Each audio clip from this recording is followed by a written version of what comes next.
कथा श्री गजानन महाराजाची। संत गजानन महाराजांची अद्भुत लीला। एकदा संत गजानन महाराज भ्रमतीस निघाले होते। कडक उन्हाळ्याचे दिवस होते। आकाशातून जणू अग्निवर्षा होत होता। सूर्य इतका तापला होता की जमिनीवर पाऊल ठेवणेही अवघड झाले होते। महाराज दिगंबर अवस्थेत शांतपणे चालत होते, पण त्या दिवशी त्यांनाही तीव्र तहान लागली होती। थोड्याच अंतरावर एका शेतात एक शेतकरी कष्ट करताना त्यांना दिसला। महाराज त्याच्याकडे गेले आणि अत्यंत प्रेमळ स्वरात म्हणाले, बाबा रे, फार तहान लागली आहे, जरा पाणी देतोस का? जलदानाचे मोठे पुण्य मिळते। शेतकऱ्याने मात्र महाराजाकडे वरून खाली पाहिलं। तो घरून स्वतःसाठी एक कळशीभर पाणी डोक्यावर वाहून आणला होता। दिवसभर उन्हात काम करायचे होते। त्याच्या मनात विचार आला, मी एवढ्या उन्हात पाणी वाहून आणलं माझ्यासाठी, आणि हा नागडा वेडसर माणूस काहीही काम न करता माझं पाणी मागतोय। राग अनावर झाला। तो उद्धटपणे म्हणाला, तुझ्यासारखा धडधाकट नागड्यांना पाणी देऊन कसलं पुण्य मिळणार? दान सत्पात्री असावं।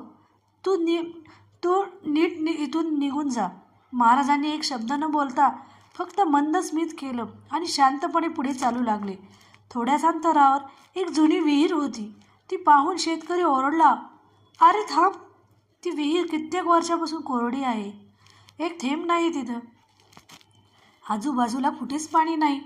तेव्हा महाराज शांतपणे म्हणाले, ठीक आहे, तू म्हणतोस तसं लोकांचं भलंच काही काम करून बघतो। हे ऐकून शेतकरी हसला, पण पुढे जे घडणार होतं त्याची त्याला कल्पनाही नव्हती। महाराज विहिरीजवळ गेले, आकाशाकडे पाहिलं आणि अंतःकरणातून देवाची प्रार्थना केली। क्षणार्धात चमत्कार घडला। कोरड्या विहिरीत पाझर फुटला। थेंब थेंब आणि पाहता पाहता वेगाने वर यायला लागलं। क्षणातच विहीर भरून आली आणि पाणी ओसंडू वाहू लागलं। हे दृश्य पाहून शेतकऱ्याचे पाय थरथर कापू लागले।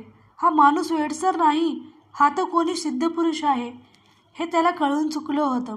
तो धावत आला आणि महाराजाच्या चरणी कोसळला।